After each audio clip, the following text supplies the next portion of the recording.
கர்த்தருக்கு ஸ்தோத்திரம். நம்ம பார்க்குறோம் கர்த்தர் எதை எதிர்பார்க்குறாருன்னு பார்த்தா, ஒரு ஒரு பாத்திரத்தை, காலியான பாத்திரத்தை கர்த்தர் எதிர்பார்க்குறாரு. காலியான பாத்திரம் இருந்தால் தான் என்ன செய்ய முடியும், அந்த பாத்திரத்தில் நம்ம தண்ணியையோ இல்லை ஜூஸையோ ஏதாவது ஊற்றி நம்ம குடிக்க முடியும். அப்போ நம்ம வந்து கர்த்தரோட பார்வையில் ஒரு பாத்திரமா இருக்கிறோம். ஆனா அந்த பாத்திரம் காலியா இருக்கணும். காலியா இருந்தா தான் கர்த்தர் நமக்கு எல்லா காரியத்தையும் நமக்கு தர முடியும். அந்த பாத்திரத்துல, காலியான பாத்திரத்துல கர்த்தர் அவரோட ஆசீர்வாதத்தை ஊட்ட முடியும்னு நம்ம பார்க்கிறோம். நம்ம ரோமர் 15ஆம் அதிகாரம் 13ஆம் வசனத்தை பார்க்கிறோம். 15ஆம் அதிகாரம் 13ஆம் வசனம். கர்த்தருக்கு ஸ்தோத்திரம். பரிசுத்த ஆவியின் பலத்தினாலே உங்களுக்கு நம்பிக்கை பெருகும்படிக்கு நம்பிக்கையின் தேவன் விசுவாசத்தினால் உண்டாகும் எல்லாவித சந்தோஷத்தினாலும் சமாதானத்தினாலும் உங்களை நிரப்புவாராக. சந்தோஷத்தினாலும் பரிசுத்தாவியானவர் என்ன செய்யறாரா, சந்தோஷத்தினாலும் சமாதானத்தினாலும் உங்களை நிரப்புவாராக. எல்லா விதமான சந்தோஷத்தினாலும் சமாதானத்தினாலும் உங்களை நிரப்புவாராக. உலகத்துல நமக்கு எல்லாமே இருக்கலாம். ஒருவேளை நமக்கு தேவையான பணம் இருக்கலாம், தேவையான வீடு இருக்கலாம், வாசல் இருக்கலாம், அநேக சொத்து இருக்கலாம். ஆனாலும் சந்தோஷமும் சமாதானமும் நம்ம இருதயத்துல இல்லைன்னா நம்ம உலகத்துல எவ்வளவோ சம்பாதிச்சும் நமக்கு பயன் இல்லை. கர்த்தர் என்னத்தை தரக்கூடியவரா இருக்கிறாரு.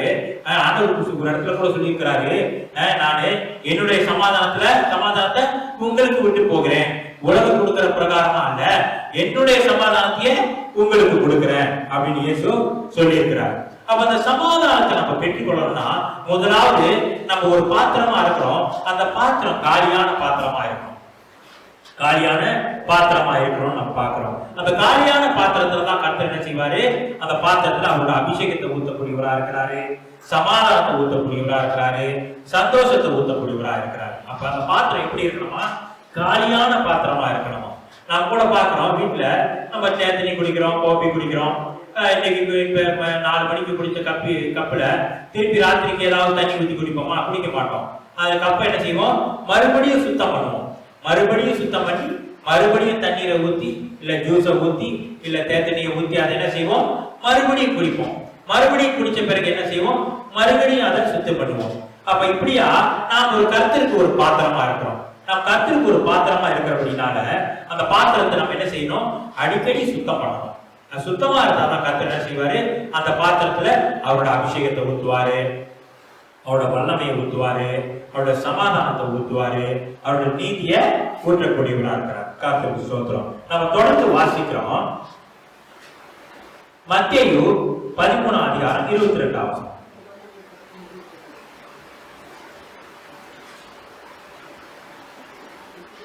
மத்தேயு 13:22ஆம் வசனம். முள்ளுள்ள இடங்களில் விதைக்கப்பட்டவன் வசனத்தை கேட்கிறவனாய் இருந்தும் உலக கவலையும் ஐஸ்வர்யத்தின் மயக்கமும் வசனத்தை நெருக்கி போடுகிறதுனால் அவன் பலனற்று போனான். அவன் எப்படி பலனற்று போயிட்டான். அவன் எங்க விதைக்கப்பட்டிருக்கிறான், முள்ளுள்ள இடங்கள்ல விதைக்கப்பட்டிருக்கிறான். முள்ளுள்ள இடங்கள்ல விதைக்கப்பட்டிருக்கிறான். அவன் வசனத்தை கேட்கிறான். கேட்ட பிறகு உலக கவலை, ஐஸ்வர்யத்தின் மயக்கம் இதெல்லாம் என்ன செய்யுது, அவனை மறுபடியும் கர்த்தருக்குள்ள பலனற்றதா மாற்றுதுன்னு நம்ம பார்க்கணும். கர்த்தருக்கு ஸ்தோத்திரம். முள்ளுள்ள இடங்கள்ல விதைக்கப்பட்டவன். அப்ப நம்ம வேத வசனத்தை நம்ம பார்க்கும்போது கர்த்தர் எப்படிப்பட்ட பாத்திரத்தை எதிர்பார்க்கிறாரு, ஒரு காலியான பாத்திரத்தை எதிர்பார்க்கிறாரு, ஒரு சுத்திகரிக்கப்பட்ட பாத்திரத்தை எதிர்பார்க்கிறாரு, ஒரு சுத்தமான பாத்திரத்தை கர்த்தர் எதிர்பார்க்கிறாரு.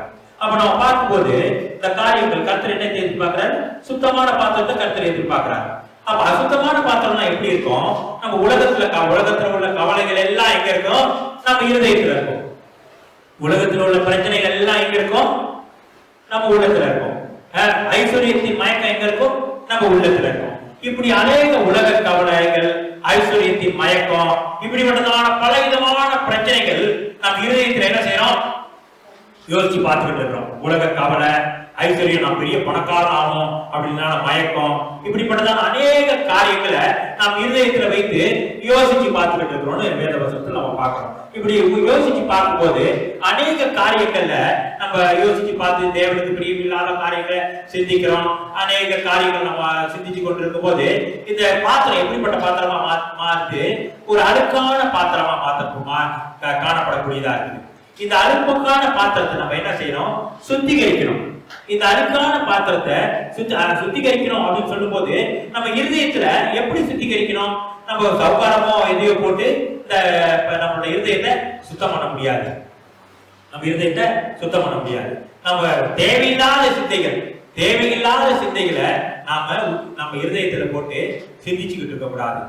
தேவையில்லாத காரியங்களை இருதயத்துல சிந்திச்சுக்கிட்டு இருக்க கூடாது. நம்ம தேவையில்லாத காரியங்களை இருதயத்துல சிந்திச்சுக்கிட்டு இருந்தா அந்த இருதயம் சுத்தம் உள்ளதா இருக்காது, அது அசுத்தம் உள்ளதா இருக்கும். அப்ப தேவன் என்ன செய்ய முடியாது? நமக்கு அந்த பாத்திரத்துல சந்தோஷம், சமாதானம் இப்படிப்பட்டதான காரியத்தை கர்த்தர் ஊற்ற முடியாதுன்னு பாக்குறோம். மேலும் நம்ம பாக்குறோம், தேவனுடைய நாமத்தை நம்ம எப்பொழுதும் மகிமைப்படுத்துவர்களா இருக்கிறோம். நம்ம ரோமர்ல கூட வாசிக்கிறோம், அவருக்கு தேவனை தேவன் என்று அறிந்து மகிமைப்படுத்தாதபடினால அவர்களை கேடான சிந்தைக்கு ஒப்பு கொடுத்தாருன்னு பாக்குறோம். தேவனை தேவன் என்று அறிந்தும் அவரை மகிமைப்படுத்தாதபடினால கேடான சிந்தைக்கு ஒப்பு கொடுத்தார். நம்ம அநேக காரியங்களை நம்ம சிந்திச்சுக்கிட்டு இருந்தா, இந்த உலகத்துக்குரிய காரியங்களை சிந்திச்சுக்கிட்டு இருக்கிறோம், உலகத்தின் கஷ்டங்களை சிந்திச்சுக்கிட்டு இருக்கிறோம், ஐஸ்வர்யத்தின் மயக்கங்களை சிந்திச்சுக்கிட்டு இருக்கிறோம். இப்படி நம்ம சிந்திச்சுக்கிட்டு இருக்கும் போது தேவனுடைய நாமத்தை மகிமைப்படுத்த முடியுமா? எப்பொழுதும் தேவனுக்கேற்ற சிந்தை உள்ளவர்களா இருந்தாதான் தேவன் என்னை இப்படியா மீட்டு எடுத்திருக்கிறாரு, தேவன் பாவத்துல கடந்ததான என்ன கர்த்தர் தூக்கி எடுத்திருக்கிறாரு, இப்படியா என்னை வழிநடத்து இப்ப இருக்கிறதான ஒரு நல்ல சூழ்நிலையில ஒரு ஆசீர்வாதமான வாழ்க்கையை வாழும்படியா கர்த்தர் என்னை தெரிந்து கொண்டிருக்கிறான்னு சொல்லி நம்ம என்ன செய்வோம்? தேவனுடைய நாமத்தை மகிமைப்படுத்துவோம். அந்த ரோமர்ல வாசிச்சப்ப நம்ம என்ன பாக்குறோம்? தேவனை தேவன் என்று அறிந்தோம் அவரை மகிமைப்படுத்தாதபடினால கேடான சிந்தைக்கு கர்த்தர் ஒப்பு கொடுத்தாரு பார்க்கிறோம். அப்ப கேடான சிந்தை இருக்கும்போது அந்த கேடான பாத்திரத்துல கர்த்தர் ஆசீர்வாதத்தை ஊத்த முடியுமா? நிச்சயமா கர்த்தர் ஆசீர்வாதத்தை ஊத்த முடியாது. அதே போல முள்ளுள்ள இடங்களில் விதைக்கப்பட்டவன் வசனத்தை கேட்கிறவனா இருந்தும் உலக கவலை ஐஸ்வர்யத்தின் மயக்கம் வசனத்தை நெருக்கி போடுகிறதுனால் அவனும் பலனற்றவனாய் போகிறான். என்ன செய்யறான்? அவனும் பலனற்றவனா போயிட்டான். ஏன்னா பலவிதமான உலக கவலை இன்றைக்கு நம்ம இருதயத்தை அசுத்தப்படுத்துறது இந்த உலக கவலையும் பலவிதமான ஐஸ்வர்யத்தின் மயக்கமும் தான். ஐஸ்வர்யத்தின் மயக்கமும் உலக கவலைகளும் தான் என்ன செய்து நம்ம தேவனை பிரிக்கக்கூடியதா இருக்குது. அந்த இருதயத்தில் அநேக காரியங்கள் அசுத்தமான காரியங்களை சிந்திக்க வைக்கக்கூடியதா இருக்குது. நம் தேவனை எப்பொழுதும் மகிமைப்படுத்துறவர்களா இருக்கணும். நம்ம பாக்குறோம், இஸ்ரவேல் ஜனங்க எகிப்து தேசத்துல இருந்து கானான் தேசத்துல போகும்போது அந்த செவந்த சமுத்திரத்தை கடந்து போனாங்கன்னு பாக்குறோம். அந்த செவந்த சமுத்திரத்தை கடந்து போன பிறகு மிரியாம் என்ன செய்யறா? அந்த கர்த்தரே என்னை செங்கடல்ல ரெண்டா பிளந்து எங்களை அதுல இருந்து கடந்து போக பண்ணினாரு, எங்களை பார்வோனு சேனைக்கு எங்களை தப்புவிச்சாருன்னு சொல்லி அவன் என்ன செய்யறா? மிரியாம் பாடல் பாடிக்கிட்டு போறான். தேவனுடைய நாமத்தை மகிமைப்படுத்தி பாடலை பாடிக்கிட்டு சந்தோஷமா பயணத்தை தொடர்ந்து போவதை நம்ம பார்க்கிறோம். அதே மாதிரி கர்த்தர் அநேக வேலைகள்ல நமக்கும் ஒரு சிறிய காரியங்களா இருக்கலாம், பெரிய காரியங்களா இருக்கலாம், கர்த்தர் என்ன செய்யறாரு? நமக்கு ஆசீர்வாதங்களை தராரு, நம்மை பாதுகாக்கிறாரு, எல்லா பொல்லாவுக்கும் நீங்களாக்கி நம்மை ரட்சித்திருக்கிறாரு. இதெல்லாம் நம்ம பார்க்கும்போது கர்த்தருடைய நாமத்தை என்ன செய்யணும்? மகிமைப்படுத்தக்கூடியவர்களா இருக்கும். எப்படி இருந்தா மகிமைப்படுத்தக்கூடியவர்களா இருக்க முடியும்? எப்பொழுதும் தேவனோட சிந்தை உள்ளவர்களா இருக்கணும். அதுதான் அப்போஸ்தலன் பவுல் சொல்றாரு, தேவனுடைய சிந்தையை அறிந்தவன் யார்? தேவனுடைய சிந்தையை அறிந்தவன் யார்? எங்களுக்கோ கிறிஸ்துவின் சிந்தை உண்டாயிருக்குது. அப்ப கிறிஸ்துவோட சிந்தை நமக்கு உண்டாயிருந்தா எப்போதும் நம்ம கிறிஸ்துவோடு ஐக்கியப்பட்டிருப்போம். எப்போதும் கிறிஸ்துவோடு ஐக்கியப்பட்டிருப்போம். அப்ப கிறிஸ்துவோடு ஐக்கியப்பட்டிருக்கும் போது இந்த பாத்திரம் என்ன பண்ணப்படுது? ஒவ்வொரு தடவையும் சுத்திகரிக்கப்படுது. இந்த பாத்திரம் ஒவ்வொரு நேரமும் சுத்திகரிக்கப்படுது. நம்ம பாத்திரத்தை சுத்திகரிக்கப்படுறவர் யாரு? பரிசுத்த ஆவியானவர். பரிசுத்த ஆவியானவர் மறுபடியும் நம்மளோட இருதயத்தை சுத்தம் பண்றவரா இருக்கிறாரு. நம்ம இருதயம் எப்பொழுதும் சுத்தம் உள்ளதா இருந்துச்சுனாக்கா நம்ம தேவன் என்ன செய்வாரு? ஒவ்வொரு தடவையும் நமக்கு சந்தோஷம், சமாதானம் இப்படிப்பட்டதான காரியத்தை நம்ம இருதயத்துல ஊற்றக்கூடியவரா இருப்பார். சில இடங்கள்ல பாக்குறோம், அவங்களுக்கு ரொம்ப பணம் இருக்காது, ரொம்ப வசதியா இருக்க மாட்டாங்க, ஆனாலும் தேவனோட சந்தோஷம், தேவனோட சமாதானம் அவங்க இருதயத்துல இருக்கும். ஏன் இருக்குது? அவங்களுக்கும் தேவனுக்கும் ஒரு நல்ல ஐக்கியம் இருக்கு. இப்படிப்பட்டதான ஐக்கியம் தான் நமக்கு தேவையா இருக்கு. நம்ம பார்க்கிறோம். தொடர்ந்து நம்ம வாசிக்கிறோம் லூக்கா 1:53. லூக்கா 1:53. பசியுள்ளவர்களை நன்மைகளால் நிரப்பி ஐஸ்வர்யம் உள்ளவர்களை வெறுமையாய் அனுப்பிவிட்டார். தேவன் என்ன செய்யறாராம்? பசியுள்ளவர்கள், பசியுள்ளவங்க என்ன, வயிறு காலியா இருக்குது, அவங்களுக்கு சாப்பாடு போல யாரும் இல்லை. அப்ப பசியா உள்ளவர்களுக்கு கர்த்தர் என்ன செய்யறாரு? பசியுள்ளவர்களை நன்மைகளால் நிரப்பி ஐஸ்வர்யம் உள்ளவர்களை வெறுமையாய் அனுப்பிவிட்டார். அப்ப கர்த்தர் எப்பொழுதும் நம்முடைய பாத்திரம் காலியா இருக்கணும். காலியா இருந்தாலும் கர்த்தர் என்ன செய்ய முடியும்? அதை நிரப்ப முடியும். காலி இல்லாத பாத்திரத்தை கர்த்தர் நிரப்ப முடியாது. ஏற்கனவே அது தேவையில்லாத காரியங்களினால நிரப்பப்பட்டிருக்கு. ஏற்கனவே நம்முடைய இருதயத்துல கர்த்தருக்கு பிரியமில்லாத காரியங்களினால் நிரப்பப்பட்டிருக்குது. அந்த பிரியமில்லாத காரியங்கள் எல்லாம் பரிசுத்த ஆவியானவர் சுத்திகரிச்சு அதெல்லாம் சுத்தம் பண்ணாதான் என்ன செய்யும்? தேவன் என்ன செய்ய முடியும்? மறுபடியும் அந்த பாத்திரத்துல நல்ல காரியங்களை, ஆசீர்வாதத்தை, சந்தோஷத்தை, சமாதானத்தை தர முடியும். நாம் பார்க்கிறோம், நாம் படிச்சுட்டாங்க வசனம் ரோமர் 15:13 மறுபடியும் வாசிக்கிறேன். பரிசுத்த ஆவியின் பலத்தினாலே உங்களுக்கு நம்பிக்கை பெருகும்படிக்கு நம்பிக்கையின் தேவன் விசுவாசத்தினால் உண்டாகும் எல்லாவித சந்தோஷத்தினாலும் சமாதானத்தினாலும் உங்களை நிரப்புவாராக. சந்தோஷத்தினாலும் சமாதானத்தினாலும் கர்த்தர் என்ன செய்வாரா? நிரப்புவாராக. அப்ப சந்தோஷத்தினாலும் சமாதானத்தினாலும் நிரப்பணும் என்ன செய்யணும்? முதலாவது நம்ம இருதயம் சுத்தமுள்ளதா இருக்கணும், அதாவது காலியானதா இருக்கணும். காலில் ஏற்கனவே எல்லா விதமான பொல்லாங்கும் எல்லா விதமான தேவையில்லாத காரியமும் நம்ம இருதயத்துல இருந்துச்சு. தேவையில்லாத காரியங்களை யோசிச்சுக்கிட்டு இருக்கிறோம். எவனை கீழே தள்ளலாம்னு யோசிச்சுக்கிட்டு இருக்கிறோம். எவனை ஏமாத்தலாம்னு யோசிச்சுக்கிட்டு இருக்கிறோம். இப்படி தேவையில்லாத காரியங்களை நம்ம செஞ்சுக்கிட்டு இருந்தா பரிசுத்த ஆவியானவர் சுத்திகரிக்க விரும்புவாரு. ஆனா நம்ம சுத்திகரிக்க இடம் கொடுக்கல. அந்த சுத்திகரிப்புக்கு இடம் கொடுக்கல. அப்ப சுத்திகரிப்புக்கு உள்ள இடம் கொடுக்கலன்னா தேவாதில சந்தோஷ சமாதானத்தை தேவனோட ஐஸ்வர்யத்தை ஊற்ற முடியாது. அப்ப தேவனோட ஐஸ்வர்யத்தை தேவன் ஊற்றணும்னா முதலாவது நம்முடைய இருதயம் சுத்திகரிக்கப்படணும். அப்பொழுதுதான் தேவன் என்ன செய்ய முடியும்? அந்த ஆசீர்வாதத்தை நமக்கு கொடுக்க முடியும். தொடர்ந்து நம்ம வாசிக்கிறோம், எப்படி காலியான பாத்திரத்துல கர்த்தர் ராஜாக்கள் காலங்கள்ல ஒரு ஸ்திரீயோட தேவையை சந்தித்தாரு பார்க்கிறோம். நம்ம வாசிக்கிறோம் 2 ராஜாக்கள் 4ஆம் அதிகாரம் 1ஆம் வசனத்துல 7ஆம் வசனம். 2 ராஜாக்கள் 4ஆம் அதிகாரம் 1-7. தீர்க்கதரிசிகளுடைய புத்திரரில் ஒருவனுக்கு மனைவியா இருந்த ஒரு ஸ்திரீ எலிசாவை பார்த்து, உமது அடியானாகிய என் புருஷன் இறந்து போனான். அடியான் கர்த்தருக்கு பயந்து நடந்தான் என்பதை அறிவீர். கடன் கொடுத்தவன் இப்பொழுது என் 2 குமாரரையும் தனக்கு அடிமையாக்கிக் கொள்ள வந்தான் என்றார். எலிசா அவளை நோக்கி, நான் உனக்கு என்ன செய்ய வேண்டும்? வீட்டில் என்னிடத்தில் என்ன இருக்கிறது? உன்னிடத்தில் என்ன இருக்கிறது சொல் என்றான். அதற்கு அவள், ஒரு குடம் எண்ணெய் அல்லாமல் உமது அடியாருடைய வீட்டில் வேறொன்றும் இல்லை என்றார். அவன் கேட்கிறான், இந்த மாதிரி தீர்க்கதரிசியா இருந்தாரு, தீர்க்கதரிசியினுடைய புத்திரில் ஒருவனாகிய மனைவியா தீர்க்கதரிசி இருந்தாரு, அவர் இறந்து போயிட்டாரு, அநேக கடன் இருந்துச்சு, அவர் இறந்து போன அப்படின்னால அந்த கடனை வந்து கேட்டுக்கிட்டு நிக்கிறான் கடன்காரன். 2 பிள்ளைகளையும் அடிமையாக்கி கொண்டு போக பாக்குறாங்க. கணவரு உண்மையா வாழ்ந்தவரு, இப்ப நான் என்ன செய்யறது அப்படின்னு கேட்கும்போது எலிசா கேட்கிறாரு, உனக்கு நான் என்ன செய்யணும் அப்படின்னு. அப்ப எலிசா அவளை நோக்கி, நான் உனக்கு என்ன செய்ய வேண்டும்?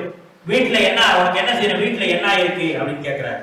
அப்ப அவ சொல்றா, ஒரு குடம் என்னதான் இருக்குது, வேற ஒண்ணும் என்கிட்ட இல்ல. அப்பொழுது அவன், நீ போய் உன்னுடைய அயல் வீட்டுக்காரர் எல்லாரிடத்திலும் அநேக வெறும் பாத்திரங்களை கொண்டு வா, வெறும் பாத்திரங்களை கேட்டு வாங்கி உள்ளே போய் உன் பிள்ளைகளுடன் உள்ளே நின்று கதவை பூட்டி அதை பாத்திரத்தில் எல்லாவற்றிலும் பார்த்து நிறைந்த ஒரு பாத்திரத்தில் வை என்றார். அவர் என்ன சொன்னாரு, சரி அக்கம் பக்கத்தெல்லாம் போய் காலியான பாத்திரம் வாங்கிட்டு வா, எவ்வளவு கிடைக்குதோ வாங்கிட்டு வா, வாங்கிட்டு வந்து ரூமுக்குள்ள போய் பூட்டி, ரூம பூட்டி அந்த எண்ணெய் இருக்குது, அந்த எண்ணெய் எல்லாத்தையும் எடுத்து, இருக்கிறது ஒரு குடம் எண்ணெய் தான், ஆனா அந்த எண்ணெயை ஊற்றி எல்லா பாத்திரத்திலையும் ஊத்து அப்படின்னு சொல்றாரு. உள்ளே போய் உன் பிள்ளைகளுடன் உள்ளே நின்று கதவை பூட்டி அந்த பாத்திரத்துக்குள் எல்லாவற்றிலும் பார்த்து நிறைந்ததை ஒரு பாத்திரத்தில் வை என்றார். அவள் அவனிடத்திலிருந்து போய் தன் பிள்ளைகளுடன் கதவை பூட்டி கொண்டு அவர்கள் பாத்திரங்களை அவரிடத்தில் கொடுக்க அவள் அவைகளில் வார்த்தாள். பாத்திரத்தை எடுத்து என்ன செய்யறா, அந்த ஒரு குடம் எண்ணெய அநேக பாத்திரத்துல வார்த்து போடுறாள் வார்த்தாள்னு பார்க்கிறோம். அந்த பாத்திரங்கள் நிறைந்த பின் அவள் தன் மகன் ஒருவனை நோக்கி இன்னும் ஒரு பாத்திரம் கொண்டு வா என்றார். அதற்கு அவர் வேறு பாத்திரம் இல்லை என்றார். அப்பொழுது எண்ணெய் நின்று போயிட்டு அப்ப அம்மா காரி சொல்றா, இன்னொரு பாத்திரம் எடுத்துட்டு வாங்க. அப்ப இன்னொரு பாத்திரம் சொல்றான், அம்மா வேற பாத்திரம் இல்லம்மா, உடனே எண்ணெய் நின்று போயிடுச்சு. அவள் போய் தேவனுடைய மனுஷனுக்கு அதை அறிவித்தார். அப்பொழுது அவன், நீ போய் அந்த எண்ணெயை விற்று உன் கடனை தீர்த்து மீதியானதை கொண்டு நீ உன் பிள்ளைகளுக்கும் ஜீவனம் பண்ணு என்றார். மீதியானதை வச்சு அந்த கடனை கட்டி மீதியா வந்த எண்ணெய அதை வச்சு நீ ஜீவியம் பண்ணு அப்படின்னு சொல்ற. அப்ப நம்ம பாக்குறோம், இந்த காலியான பாத்திரம் எப்படி அந்த ஸ்திரீக்கு உதவியா இருந்துச்சு. அந்த விதவை ஸ்திரீக்கு அந்த காலியான பாத்திரம் ஒரு உதவியா இருந்துச்சு. அதே போல நமக்கும் காலியான இருதயம் நமக்கு தேவை. எதுக்காக தேவை? தேவனுடைய ஐஸ்வர்யத்தை பெற்றுக்கொள்ளும்படியா, தேவனுடைய ஆசீர்வாதத்தை பெற்றுக்கொள்ளும்படியா, தேவனுடைய சமாதானத்தை பெற்றுக்கொள்ளும்படியா. ஆண்டவர் சொல்லி இருக்கிறாரு, உலகம் கொடுக்கிற வண்ணமாக அல்ல, என்னுடைய சமாதானத்தை உங்களுக்கு விட்டு போகிறேன். அப்ப தேவன் ஒரு காரியத்தை கொடுக்கணும்னா காலியா இருக்கும், நம்ம இருதயம் காலியா இருக்கும். சில வேளையில சில பேர் பொருள் கொடுப்பாங்க, நமக்கு ரெண்டு கையிலையும் பொருளை வச்சுக்கிட்டு இருந்தா எப்படி வாங்க முடியும்? வாங்க முடியாது. அதே போல இருதயம் என்ன எப்படி இருக்கணும்? காலியா இருக்கணும். எல்லா காவலோடும் இருதயத்தை காத்துக்கொண்டு அதுல இருந்து என்ன பண்றதுதான் ஜீவ ஊற்று புறப்படுது. எல்லா காவலோடும் உன் இருதயத்தை காத்துக்கொள், அதுல இருந்து ஜீவ ஊற்று புறப்படுது. அப்ப ஜீவ ஊற்று புறப்படுகிறதான இருதயத்துல எப்படிப்பட்டதான காரியம் இருக்கணும்? பொல்லாப்பான காரியம் இருக்கலாமா? தீட்டான காரியங்கள் இருக்கலாமா? தேவனுக்கு பிரியமில்லாத காரியம் இருக்கலாமா? பாக்குறோம், உள்ளத்திலிருந்து என்ன பிறகுது? ஜீவ ஊற்று. உள்ளத்திலிருந்து ஜீவ ஊற்று பிறக்குதுன்னு பாக்குறோம். அப்ப எல்லா காவலோடும் என்ன செய்யணுமா?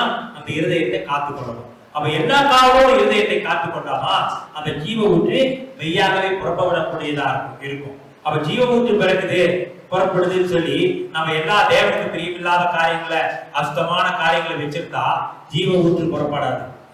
அசிங்கமான ஆண்டவர் சொல்றாரு, உள்ளத்திலிருந்து எல்லா அசுத்தங்களும் பிறக்குதுன்னு. அப்ப அப்படிப்பட்டதான காரியங்கள் தான் பிறக்கும். அப்ப எல்லா காலோடு இருதயத்தை காத்துக்கொண்டு எப்போதும் இருதயத்தை சுத்திகரித்த நிலவரத்துல நம்ம இருதயம் காணப்படும் போது எப்படி இருக்கும்? அதுல இருந்து மெய்யாகவே ஜீவ ஊற்று பிறக்கும். அந்த ஜீவ ஊற்றாகிய அந்த இருதயத்திலிருந்து வருகிறதான காரியத்தை நம்ம அனுபவிக்க முடியும். நாம அனுபவிக்க முடியும். அதுல இருந்து அநேகரும் ஆசீர்வதிக்கப்படவும் முடியும்.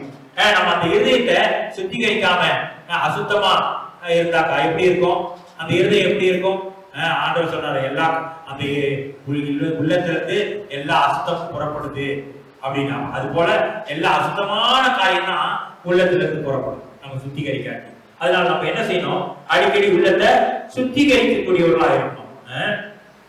ஆண்டவர் சொல்லியிருக்கிறார், வருத்தப்பட்டு பாரம் சுமக்கிறவர்களே இன்னும் எல்லோரும் இடத்துல வாங்க, நான் உங்களுக்கு இளைப்பாறுதலை தருவேன்னு சொல்லியிருக்கிறார். அந்த இளைப்பாறுதலை பெற்றுக்கொள்ளணும்னா கூட நம்ம இருதயம் சுத்திகரிக்கப்பட்டதா இருக்கும். சுத்திகரிக்கப்பட்டதா இருக்கணும். எல்லா அநேக காரியங்களை நம்ம சிந்திச்சுக்கிட்டு இருந்தா, அநேக உலக கவலை, ஐஸ்வர்யத்தின் மயக்கம், இப்படி இப்ப பாக்குறோம் அநேக சபைகள்ல டைரக்ட் செல்லிங்கும் செய்யறாங்க. யாருக்கு பண பிரச்சனையா இருந்தா ஒரு பக்கம் டைரக்ட் செல்லிங்கும் ஓடுது, ஒரு பக்கம் சபையும் ஓடுது. நீ 5 வெள்ளி போடு, 10 வெள்ளி போடுன்னு டைரக்ட் செல்லிங் ஓடுது. டைரக்ட் செல்லிங் அந்த என்ன செய்யறாங்க? அப்ப சபைக்கு வராங்க, சபையில கர்த்தருக்கு உண்மையை ஜீவிக்கணும், பரிசுத்தமா ஜீவிக்கணும், தேவனுக்கே சிந்தை உள்ளவர்களா இருக்கணும் அப்படின்னு நினைக்கிறாங்க. அதே வேளையில இந்த வியாபார சிந்தை வந்து என்ன செய்யுது? பணத்தை சம்பாதிக்கணும் அப்படின்னு சொல்றதான சிந்தை ஒரு பக்கம் ஓடிக்கிட்டு இருக்கும். அப்ப தேவனுக்கு பிரியமா இருக்குமா, பணத்தை சம்பாதிக்கிறோமா? ஏதாவது ஒண்ணுதான் செய்யணும், ஏதாவது ஒரு காரியத்தை செய்யணும். சபையில வந்து நம்ம டைரக்ட் செல்லிங் செஞ்சுக்கிட்டு இருந்தா சபை பக்தி விருத்தி அடையுமா? நம்ம பார்க்கிறோம், பழைய ஏற்பாட்டு காலங்கள்ல அந்த ஆண்டவர் சொல்றாரு, தேவனுடைய வீட்டை கல்லர் புகையா மாத்திட்டீங்களே. இப்ப அநேக தேவனோட வீடு எப்படி இருக்கு? கல்லர்களின் புகையா இருக்கு. வியாபார மையமா இருக்கு. சபை வியாபார மையமா இருக்கு. சபையில வியாபாரம் ஒரு பக்கம் ஓடுது, கூட்டம் ஒரு பக்கம் ஓடுது. ஊழியக்காரர் ஒரு பெரிய டைரக்ட் செல்லிங்ல தலைவரா இருக்கிறாரு. அவர் எல்லாத்துக்கும் இந்த பொருளை வாங்கு, இந்த பொருளை வாங்கு, இதனால இந்த பொருள் வாங்கினீங்கன்னா இந்த வைட்டமினை சாப்பிட்டீங்கன்னா உனக்கு சுகம் கிடைக்கும். அப்ப இயேசு கிட்ட வந்தா கர்த்தர் சுகபெல்லாம் ஆரோக்கியம் தராரு அப்படின்னு சொல்றதை விட்டுட்டு இப்படி என்ன சொல்லிக்கிட்டு இருக்காங்க? இப்ப நீ இந்த பொருளை வாங்கு உனக்கு சுகம் கிடைக்கும், இந்த வைட்டமினை வாங்கு உனக்கு சுகம் கிடைக்கும், இதை சாப்பிடு உனக்கு சுகம் கிடைக்கும். அப்ப இயேசு சுகம் அளிக்கிறார், இயேசு விடுதலை தருகிறார், எங்க போச்சு? வியாபாரத்தோட போச்சு. அப்ப இப்படி அநேகர் என்ன செய்யறாங்க? சபைய கல்லர் கோகையா மாற்றிக்கிட்டு இருக்கிறாங்க. நம்ம இப்படி கல்லர் கோகையா மாற்றக்கூடாது. கர்த்தருக்கு உண்மையா நம்ம இருதயம் சுத்தம் உள்ளதா இருந்தா நமக்கு தேவையான காரியத்தை கர்த்தர் தருவாரு. நம்ம என்ன தேவையா இருக்குன்னு கர்த்தருக்கு தெரியும். கர்த்தர் அந்த தேவைகள்லாம் சந்திக்க வல்லவரா இருக்கிறாரு. முதலாவது எப்படி இருக்கணும்? இருதயம் சுத்தம் உள்ளவரா இருக்கணும். தேவனின் மட்டும் நம்மோடு கூட பேசி நம்மை நடத்தி இருக்கிறாரு. இந்த வசனத்தை கேட்டோம், அதன்படி ஜீவிச்சா கர்த்தர் நமக்கு ஆசீர்வாதத்தை தர வல்லவரா இருக்கிறார். கர்த்தருக்கு ஸ்தோத்திரம்.